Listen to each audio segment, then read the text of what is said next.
Sophia's mother slapped a $10 million check into my hand, telling me to leave Sophia. I didn't hesitate for a second. For 5 years, I'd been by Sophia's side. I gave her the best years of my youth. 10 million really wasn't that much considering everything. Word got back to Sophia fast. That day, she skipped her most important meeting, rushed to the airport, shouting my name over and over through the crowd.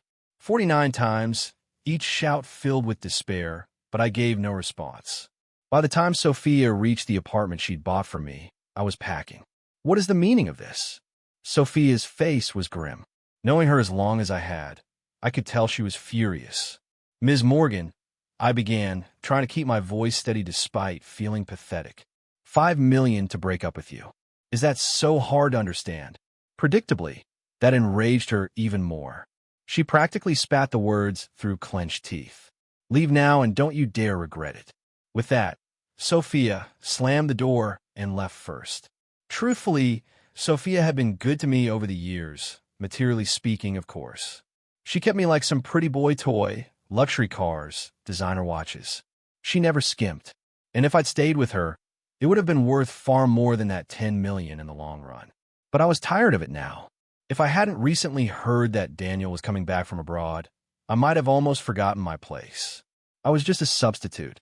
Daniel was Sophia's fiancé, the socially suitable match her mother, Mrs. Morgan, had always favored for the Morgan family. Driven by some mix of spite and efficiency, I finished packing in less than half an hour. After leaving the apartment, I had nowhere to go, so I ended up at my friend Mike's place. Unfortunately, his new girlfriend was there too. Watching the lovey-dovey couple made me feel distinctly like a third wheel. Mike looked at me apologetically. I hadn't called ahead after all, so I took the hint and checked into a hotel. It was a Hotel Sophia, and I used a frequent. Sometimes after drinking too much at work functions, we get a room there to sleep it off nearby. Sophia could hold her liquor incredibly well. She rarely lost composure in front of others. But when she did get truly drunk, nobody could handle her except me. Her secretary always called me whenever Sophia had too much. While checking in, the receptionist recognized me. She smiled and asked, "Is Ms. Morgan not with you today?" I shook my head and stated plainly, "Miss Morgan and I are no longer together." She seemed surprised I could say it so casually and looked a bit embarrassed. After all, everyone in their social circle knew about Sophia and me. Sophia, the renowned single female CEO, and me, just the paid pretty boy kept around to amuse her. Once checked in, I poured myself a drink and blasted my favorite heavy metal music to unwind. Sophia hated rock music. She always said it was too loud. Whenever I was with her, it was always her preferred soothing melodies. But now, sipping expensive liquor and listening to the roaring music, something felt missing. I holed up in the hotel for 3 whole days until Mike came looking for me. Mike knew about the breakup and had even taken time off with his girlfriend, planning a trip to help me clear my head. But the day before we were supposed to leave, an emergency came up at Mike's company. The planned buddy getaway quickly turned into a solo trip. So I ended up going alone to Austin, Texas. Just as I boarded the plane, Sophia called. It rang for a long time until the flight attendant reminded me to turn off my phone for takeoff. Right before I switched it off, a text from Sophia came through. "I'm only saying this once. When you're done throwing your tantrum, come back." Staring at that short line, I suddenly remembered something from 4 years ago. It was 4 years ago, after I'd been with Sophia for a year, that I first learned about Daniel. That night, I got very drunk and threw a fit at her for the first time. She was in her study working, sitting behind her large desk, focused on a video conference call with people overseas, utterly captivating. I came back plastered from a bar. Sophia never allowed interruptions when she was working. But that night, emboldened by alcohol, I wrapped my arms around her slim waist. I leaned down, kissed the sensitive spot on her collarbone, and petulantly asked if work was more important than me. She was genuinely angry that night. She looked up, her gaze icy. "I'll say it again. I'm working. Get out." I tried to persist, but she called her bodyguards who threw me out. Honestly, I regretted it the moment I was outside the mansion. The residential area was remote, practically deserted late at night. Plus, my phone was dead. I was just asking for trouble. Just as I was lighting my 15th cigarette by the roadside, Sophia came out looking for me. Her expression wasn't pleasant. She walked towards me, wearing only a thin strap silk nightgown. "Are you done with your tantrum?" I took a drag from the cigarette brand she hated, about to say something defiant, but sneezed instead. I must have looked ridiculous because Sophia couldn't help but laugh.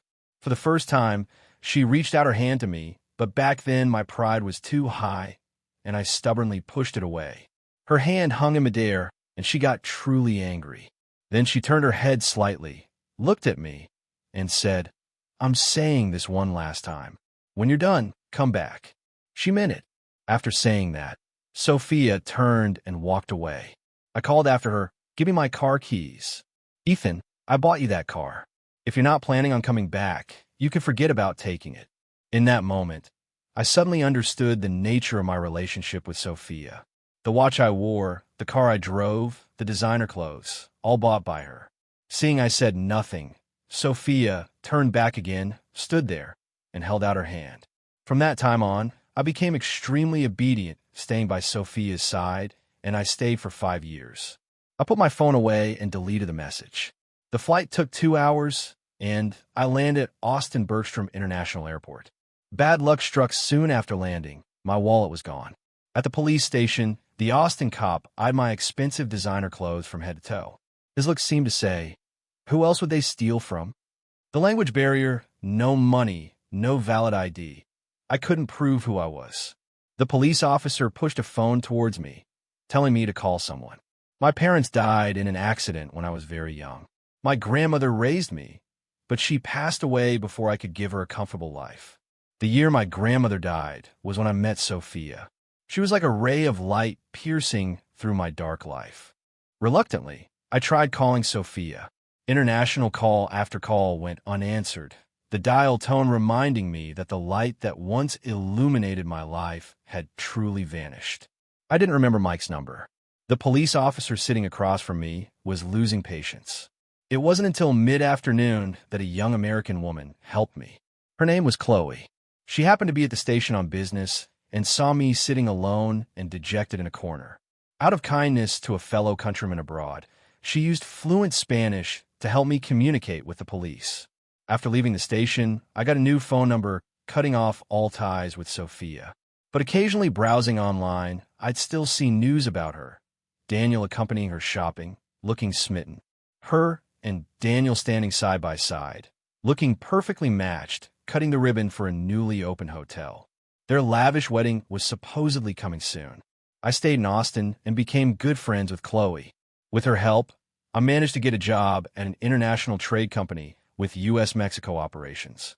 Those 5 years spent with Sophia felt like they had erased my ability to earn a living. Language difficulties and a demanding job made things tough. But thankfully, Chloe was there to help. Two lost souls adrift in a foreign place. We found solace in each other's company. But nobody tells you that two lonely people huddled together don't necessarily generate warmth. Standing on a balcony with a wide view, I smiled and asked Chloe, "Why did you stay here?" She looked up at me, her eyes filled with deep sorrow. It happened to be the night of a local lantern festival. Lanterns floated across the sky, the warm yellow candlelight illuminating Chloe's sharp features. I learned her story. Coming to Austin for a lantern festival had been her late boyfriend's wish. Making a wish on a lantern, she said, is very effective. I knew she must be thinking of him then, but he never made it. He died in her arms. I never believed in deities or fate. But at that moment, I put my hands together and sincerely wished upon the sea of lanterns. I wanted to forget Sophia. Life went on day by day. Work was busy, and sometimes I had to fend off harassment from my boss. The greasy supervisor was gay and would use work as an excuse to touch me inappropriately and make suggestive jokes. To help me, Chloe came to pick me up from the office once and pointedly introduced me as her boyfriend. After that, the supervisor left me alone, which was a relief.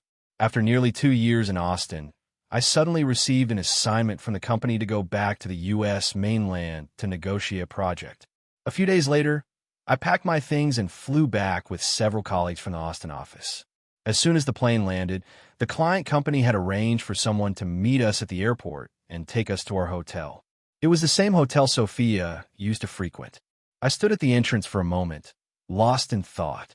Memories I thought were long buried rushed back like a tidal wave.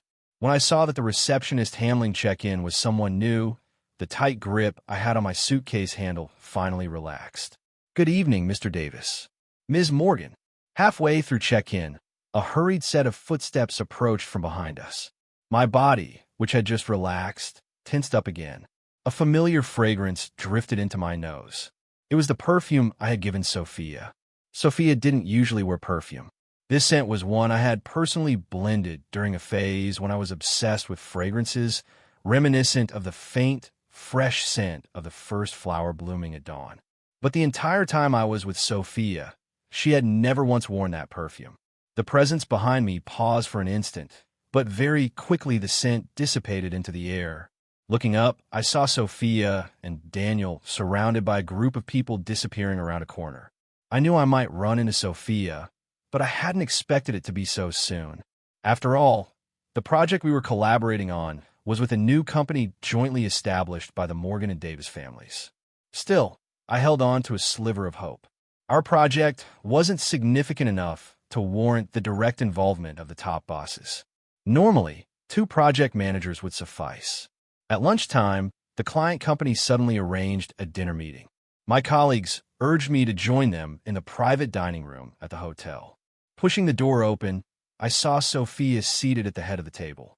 Under the glittering chandelier light, Sophia, whom I hadn't seen in 2 years, looked even more radiant and striking. After we sat down, my boss, eager to seal the deal, kept pushing me to toast Sophia. During my 5 years with Sophia, I had attended countless banquets and blocked countless drinks for her. That stopped after I ended up in the hospital with stomach bleeding from drinking too much for her, and the doctor strictly forbade me from drinking alcohol ever again. However, during those years in Austin, I did start drinking again. Alcohol helped me fall asleep quickly during sleepless nights. The wine glass was quickly filled. My boss nudged me, urging me in Spanish, "Ethan, Mr. Davis values this collaboration so much he came personally. You absolutely must make this toast." Through the rim of the wine glass, Sophia's cool gaze swept over me. I stood up, raised my glass, and, just as I was about to offer the toast, Sophia spoke. "He can't drink." As soon as she said it, everyone at the table exchanged glances. My colleague shot curious, gossipy looks my way. Just then, the door to the private room swung open. Daniel walked in, tall and imposing in a bespoke suit, his features sharply defined. As he entered, not just I, but my colleagues froze too, clearly unaware. They were stunned by how much Daniel resembled me. Daniel, however, remained composed. He smiled politely at everyone. "My apologies for being late." After speaking, Daniel gave me a long, deep look. I'd cut the mid-length, slightly artsy hairstyle Sophia used to like, which I tied back, dressed in a casual denim jacket. Compared to Daniel, I definitely lacked the look Sophia preferred. Daniel looked at me and spoke, his tone suggesting we knew each other from long ago. "You must be Ethan. You really do look a lot like me." My hand holding the wine glass trembled involuntarily, but I fought to maintain my composure. Finally, I managed to smile too. "Mr. Davis," I said, "perhaps you look a lot like me, wearing the same hairstyle I used to have, dressed in the brand of bespoke suits I once favored." He looked exactly like my former self. After saying this, I turned to Sophia, who sat silently, her lips pressed into a thin line. I raised my glass towards her with a broad smile.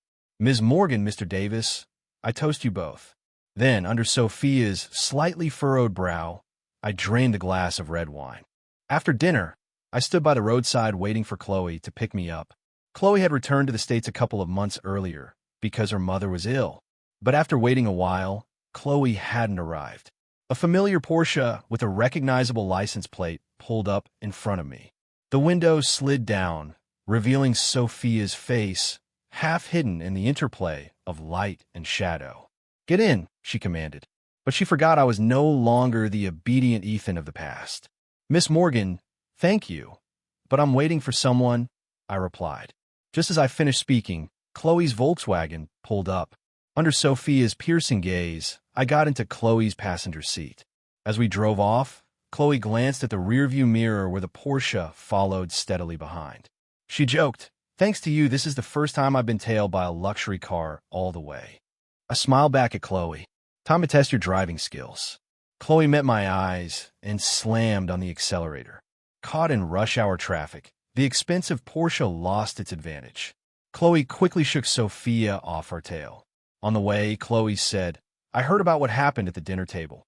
She was likely referring to the incident with Daniel and me. It wasn't surprising Chloe knew the colleagues on this trip with me were also friends with her. I could already imagine them gossiping about me behind my back. I just smiled faintly and said nothing more. After a long silence, Chloe pulled the car over. She looked at me earnestly and said, "If you need help, just ask anytime." After that dinner encounter with Sophia, I hadn't seen her for a while. According to office chatter, Sophia was busy with preparations for a new hotel. This new hotel was being built specifically for her and Daniel's wedding of the century. As my colleague mentioned this, it gave me a meaningful glance. I didn't respond, just focused on eating my lunch. Lately, the hotel catering had been serving all my favorite dishes. As for how the hotel knew my preferences, it didn't take much imagination to figure out Sophia had arranged it. A week later, Sophia came looking for me. I had just gotten back from hanging out with Mike and some other friends. After showering and getting ready for bed, the doorbell rang. Opening the door, I saw Sophia standing there. She smelled of alcohol. Her eye makeup was smudged, and she swayed slightly in her high heels. The secretary who used to accompany her, Miss Evans, was with her. Seeing my unwelcoming expression, Miss Evans spoke awkwardly. "Mr. Harrison, Miss Morgan had too much to drink. She insisted on finding you." When Sophia drank too much, no one could console her.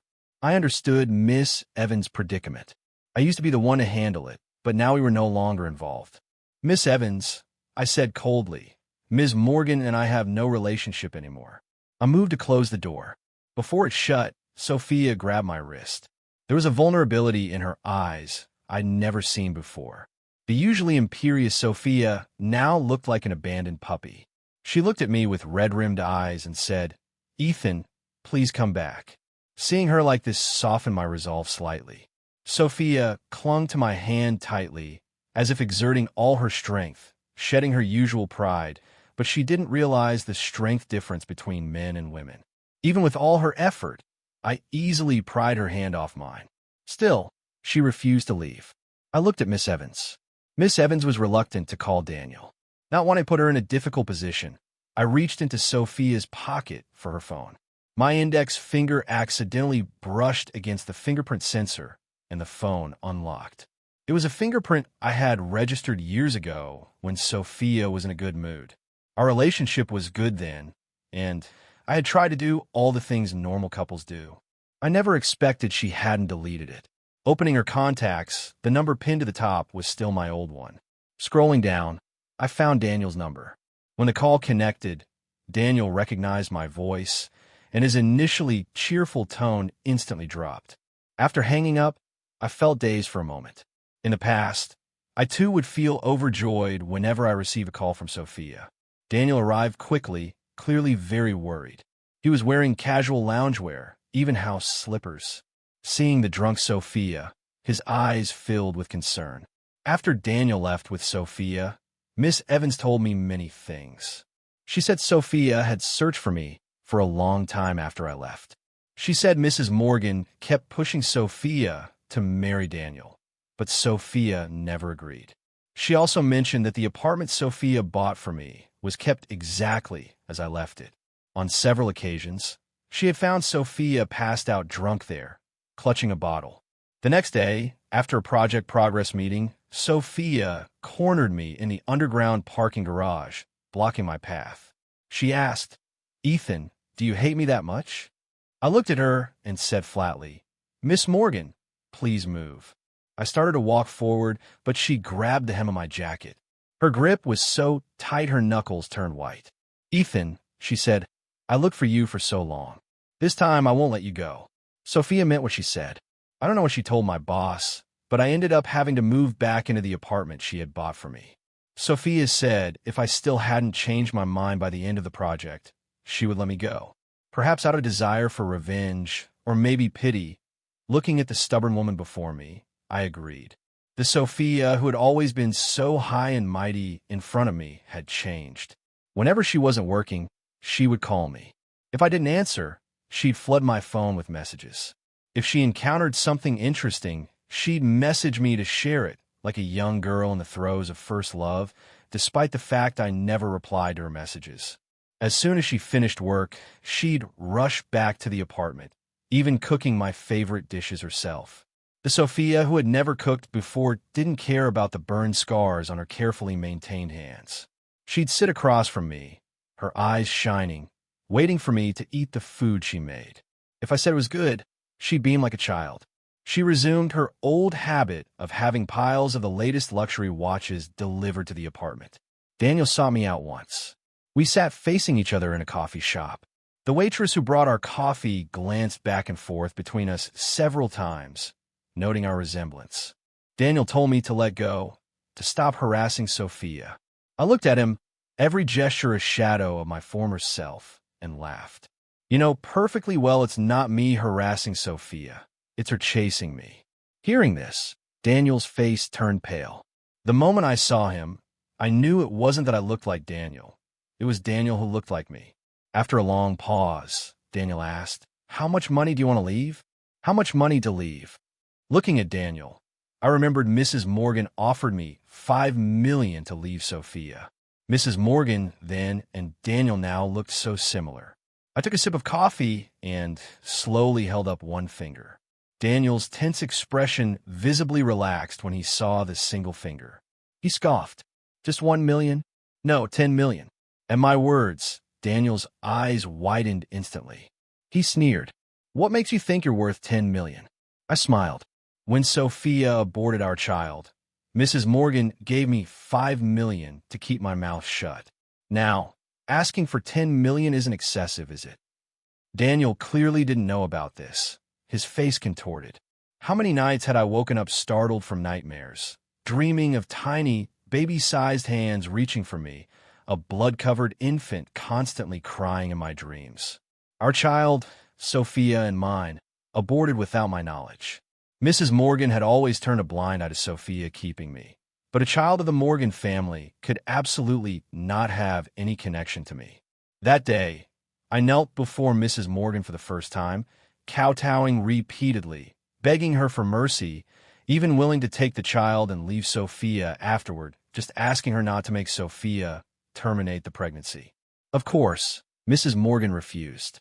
With a wave of her hand, several bodyguards in black suits surrounded me. They pinned my arms and legs, locking me in a room, a shot of anesthetic, and I felt nothing. When I woke up, they told me Sophia had already aborted our child. Sophia returned to the apartment a month later. Then Mrs. Morgan offered me $5 million to leave Sophia because Daniel was about to return from abroad to take over the Davis family business. I couldn't stay by Sophia's side any longer. I agreed so readily that even Mrs. Morgan seemed surprised. She sneered. "I knew it. You stayed with Sophia only for the money. But what choice did I have? I had no power, no connections, no family. Even the child I had so eagerly anticipated was forcibly taken away. If not for this work assignment, I would never have set foot in this city again." When I got back to the apartment from the coffee shop, Sophia had already cooked a full table of dishes waiting for me. I then realized it was my birthday. It was clear Sophia had put a lot of thought into tonight's meal.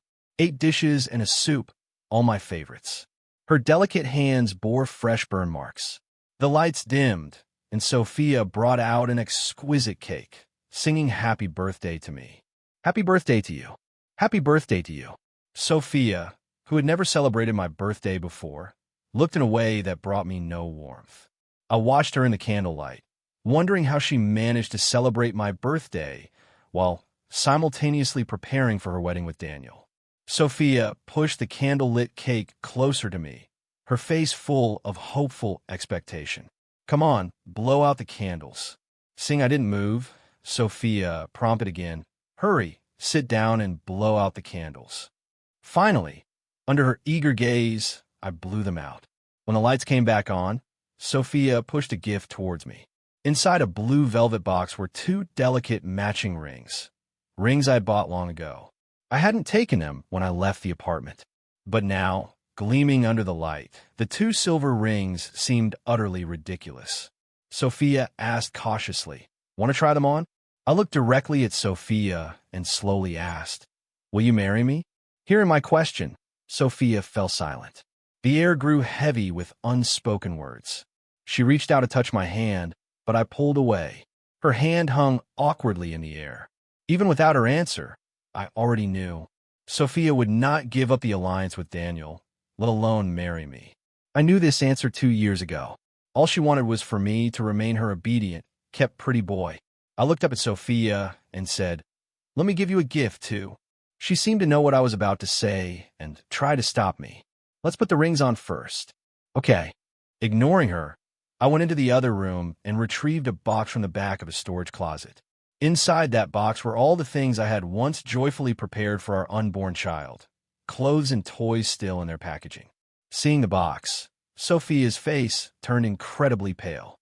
She looked away, asking pointedly, "Why are you showing me this?" I pointed to the clothes in the box. "Look," I said, "wouldn't he have looked cute in these? He would have called me daddy and you mommy, but he would never come back." Sophia picked up the knife and started cutting the cake, but her hand trembled, smudging the words happiness iced on top into an unrecognizable mess. "See, we could never be happy." "Ethan," she said, "stop joking. Let's eat the cake first. It's your birthday. Our child is gone. You knew all along. From a moment you aborted the baby behind my back. You knew we could never go back." Sophia's hand finally stopped cutting the cake. She covered her eyes, unable to form a complete sentence for a long time, finally bursting into tears. Looking at the devastated Sophia before me, I suddenly laughed. I stared at her and said word by word, "Or perhaps you knew from the very beginning that our child could never be kept. Yet, she never told me, letting me anticipate our child's arrival like a fool." 2 years ago, Sophia told me she was going on an overseas business trip. The moment she left, Mrs. Morgan arrived with her people. For over a month, Sophia vanished. Calls went unanswered, messages unreturned. Just when I agreed to take Mrs. Morgan's $5 million in leave, Sophia heard the news and rushed back. That day, she even skipped a crucial shareholders meeting. But none of that could make me forgive her for getting rid of our child behind my back. Sophia looked at me, finally speaking. "I'm sorry. Her voice choked with sobs. She seemed desperate, but the more anxious she got, the less clearly she could speak. The powerful businesswoman, usually so decisive, couldn't form a complete sentence. I looked at Sophia, her eyes red, and laughed through my tears. "Sophia, you don't deserve forgiveness ever." Leaving the apartment, I walked aimlessly for a long time. As dawn broke, I realized I had wandered to the beach where Sophia and I first met. Back then, my grandmother had just passed away. Following her last wish, I scattered her ashes into the sea. Whenever I missed her, I would come here and sit for hours. That day, a child fell into the water nearby. Without thinking, I ran over and pulled the child out, but a wave knocked me over and pulled me under. Sea water flooded my lungs. I realized I couldn't swim. Just as I thought I was about to die, Sophia appeared. That was our first meeting. Later, she took me to the hospital. When she found out I wasn't trying to kill myself, she saw my poor state and worried about me being alone. So, she actually stayed with me at the hospital the entire night. At the time, I didn't know about her background. I just naturally felt this woman was thoughtful and warm, reminding me of how my grandmother would stay up all night with me when I was sick. Soon after, I graduated from college and applied for a job. Unexpectedly, it was her company. However, she offered me a different position, her lover. And just like that, I became her lover. For the first year, Sophia treated me wonderfully. But then I heard about Daniel, the man who looked so much like me. That's when I learned her marriage had been arranged long ago. But I had overstepped the boundaries of a lover, wanting more than just money later on. I wanted a lifetime with one person, a normal family like ordinary people, maybe one or two lovely children, but none of that was possible. Her family would never allow her to choose her own marriage. Chloe found me sitting by the sea, lost in thought for a long time. By the time the project ended, the hotel built for Sophia and Daniel's wedding was also completed. Chloe and I returned to Austin. Sometime later, news spread online that Sophia and Daniel had called off their engagement. Later, Mrs. Morgan found me, blaming me for ruining the alliance between the Morgan and Davis families. I looked at Mrs. Morgan's furious face and said calmly, "I just told the truth, that's all." Before leaving the coffee shop, I had told Daniel that Sophia only loves herself. 2 years later, the company I worked for established a branch in the U.S. Due to my consistently good performance and being American, I naturally became the head of the new branch. When I first returned, I was swamped with work. It took 2 months for the company to get on track. One day, I saw a familiar name on a project proposal I was reviewing, Sophia Morgan. I sat stunned in my large office chair for a long time, so long that my secretary had to call my name twice before I snapped out of it. She informed me that the client company had scheduled a meeting to discuss the project at a restaurant that evening at 8 p.m. That night, I took my team to the designated restaurant and once again saw Sophia, whom I hadn't seen in a long time. Actually, it wasn't that long. At least she frequently appeared on websites I browsed and on the financial news channels I watched. Over the past 2 years, there had been many reports about Sophia. A single successful female CEO being frequently reported on for her work was normal. When she saw me, she extended her hand, smiling broadly and brightly. "Long time no see." I lightly clasped her hand. The brief touch of skin sent a jolt through me before I quickly let go. I nodded slightly. "Long time no see." That evening, we acted like true business partners, neither of us bringing up the past. After the business discussion concluded, I finally asked the question that had been weighing on my mind. "Why did you choose our company to partner with?" Sophia chuckled softly. "We had a good experience collaborating with your parent company before. Besides, I'm very optimistic about the prospects of this new project." I remained silent for a long while until she spoke again. "You didn't think it was because of you, did you?" I was momentarily stunned, then inwardly mocked myself. After all these years, it seemed I was the only one still living in the past.